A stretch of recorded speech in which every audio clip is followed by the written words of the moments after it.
Great Indian ಬಸ್ಟರ್ಡ್ಗಳ ಕಣ್ಣುಗಳು ಬೇರೆ ಹಕ್ಕಿಯಾಗಿ panoramic vision ಹೊಂದಿಲ್ಲ.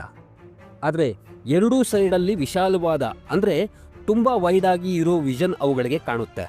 ಬಟ್ ನೇರವಾಗಿ ಮುಂದೆ ಇರುವ ಅಡೆತಡೆಗಳನ್ನು ನೋಡೋದಕ್ಕೆ ಅವುಗಳಿಗೆ ಸಾಧ್ಯ ಆಗೋದಿಲ್ಲ. ಈ ಹಕ್ಕಿಗಳಿಗೆ ಫ್ರಂಟಲ್ ವಿಷನ್ ಒಂಥರ ಬ್ಲೈಂಡ್ ಸ್ಪಾಟ್. ಇದರಿಂದಾಗಿ ಅವುಗಳಿಗೆ ವಿದ್ಯುತ್ ತಂತಿಗಳನ್ನು ಗುರುತಿಸಲು ಕಷ್ಟವಾಗುತ್ತದೆ. ಅದರ ಜೊತೆಗೆ ಅದರ ದೊಡ್ಡ ಗಾತ್ರ ಬೇರೆ. ಹಾರುವಾಗ ದಿಕ್ಕನ್ನು ಸಡನ್ನಾಗಿ ಬದಲಾಯಿಸೋದು ಅವುಗಳಿಗೆ ತುಂಬ ಕಷ್ಟ. ಎಷ್ಟೋ ಗ್ರೇಟ್ ಇಂಡಿಯನ್ ಬಸ್ಟರ್ಡ್ಸ್ಗಳು ಈ ಕಾರಣದಿಂದಲೇ ಸಾವಿಗೀಡಾಗಿದ್ದಾವೆ. ಎವಲ್ಯೂಷನ್ ಪ್ರಕಾರ ಇದು ಕರೆಕ್ಟಾಗೇ ಇದೆ. ಮುಂಚಿನಿಂದಲೂ ಹುಲ್ಲುಗಾವಲುಗಳಲ್ಲಿ ಕಂಬ, ತಂತಿ, ಮರಗಳು ಅಥವಾ ನೀರಿನ ಹಳ್ಳಗಳು ಅಲ್ಲಿ ಇರಲೇ ಇಲ್ಲ. ಅದೆಲ್ಲ ಆಗಿದ್ದೇ ಮನುಷ್ಯನಿಂದ.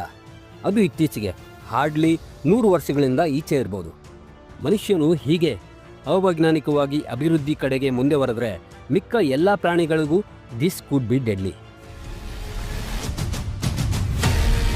ಗ್ರೇಟ್ ಇಂಡಿಯನ್ ಬಸ್ಟರ್ಡ್ಸ್ನ ಅನಾಟಮಿ ಬಗ್ಗೆ ತಿಳಿದುಕೊಳ್ಳೋಣ. ಅದರ ತೂಕ 15ರಿಂದ 18 kgವರೆಗೆ, ಎತ್ತರ 1.2 ಮೀಟರ್ವರೆಗೆ, ಅಂದರೆ ಆಲ್ಮೋಸ್ಟ್ ನಮ್ಮ 5ನೇ ಕ್ಲಾಸ್ ಮಕ್ಕಳ ಹೈಟ್ ಅನ್ನಬಹುದು.